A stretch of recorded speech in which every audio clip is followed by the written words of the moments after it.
So it's easy for me because the whole Buddhist practice, as we understand it, on the surface anyway, it comes out of that moment when Shakyamuni Buddha looked up at the morning star and had an enlightenment experience or an awakening to his true nature, to his interconnection with everything. And I like to call that intimacy, being really intimate with your life, just as it is.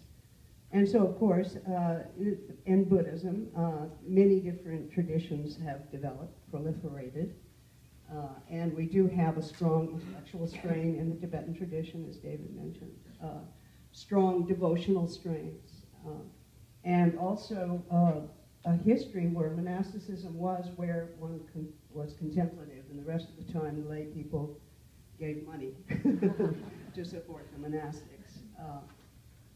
Zen, however, is a little bit different in the sense that Zen means mind, and the Zen tradition pretty much centers all of the practice around meditation, around contemplation.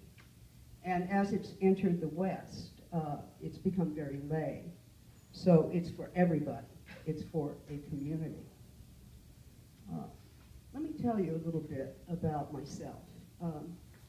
When I was 16, 17 years old, I ran across the translations by Blythe of haiku. I was living on the West Coast and saw incredible ink paintings from Japan, pottery, ceramics from Korea.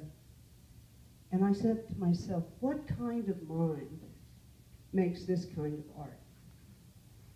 What kind of mind is so spacious and so intimate with the wind on the trees, so intimate with the ginkgo trees that we have now? What mind does that? So that was what led me to the philosophy of Zen. And I have to confess to you that I spent some 20 years reading about it and not practicing it.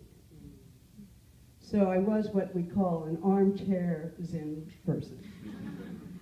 Had a pile of books there, read the Taoist classics, read all the Zen classics, read the Westerners who talked about it, but I did not sit. I kind of thought of it as a metaphor. Yeah, and then you sit, right, okay, and then you see intellectual, right?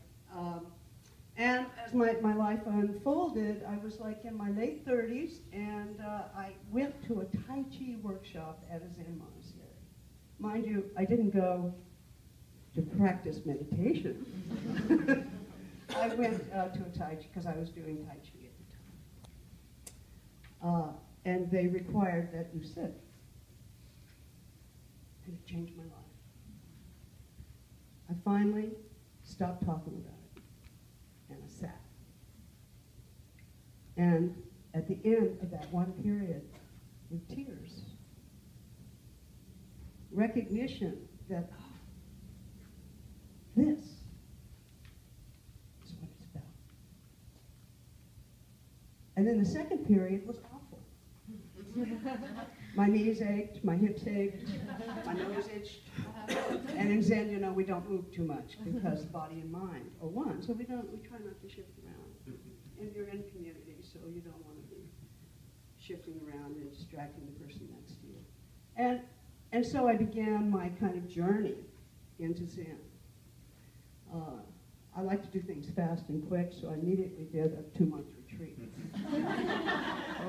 Which was very difficult at the beginning. But then then September came, I was a professor here at NYU. I came back and started to do my normal work. And it was completely different. Wow. Advisement. Nothing is more boring than advising 60 students, you know. Pardon me. I can say that now. I'm retired. 60 graduate students, right? But it became fascinating because something had shifted in my way of being with other people. I mean, it was useful and it was helpful, and I was